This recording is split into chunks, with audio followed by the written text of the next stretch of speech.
చాలా old people ఏమంటారంటే మా కాలంలో ఇది లేదు, మా కాలంలో అది లేదు, మా కాలంలో ఇలా చేయలేదు, అలా చేయలేదు అని అంటుంటారు కదా.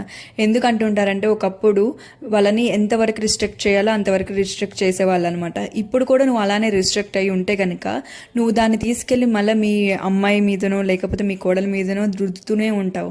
సో నీకేది కావాలో అది చేసుకుంటూ, నీకేది చేయాలో అది చేసుకుంటూ, నువ్వేది తినాలో నువ్వేం వేసుకోవాలనేది నీ ఓన్ డెసిషన్గా మేక్ ఓవర్ చేసుకుంటూ ఉన్నావు అంటే సో నువ్వు వాళ్ళని కూడా నువ్వు వాళ్ళ ఓన్ డెసిషన్కి తీసుకోమని చెప్తావు అనమాట. లేదు వాళ్ళ నీ మీద ఇంకొకరు ప్రెజర్ పెట్టి వాళ్ళకి నచ్చినట్లుగానే ఉండు, వాళ్ళకి నచ్చినట్లుగానే మాట్లాడు, వాళ్ళకి నచ్చినట్లుగానే తిను అన్నారంటే నువ్వేమవుతావంటే ఒకలాంటి ఇన్సెక్యూరిటీ ఫీలింగ్ వస్తుంది. సో నువ్వు కూడా ఏమవుతావంటే నాకు నచ్చినట్లుగా నేను ఉండలేదు కాబట్టి వచ్చే వాళ్ళని కూడా నా వాళ్ళకి నచ్చినట్టుగా నేను ఉండనివ్వను అని ఒక మైండ్ సెట్కి వచ్చేస్తావు అనమాట.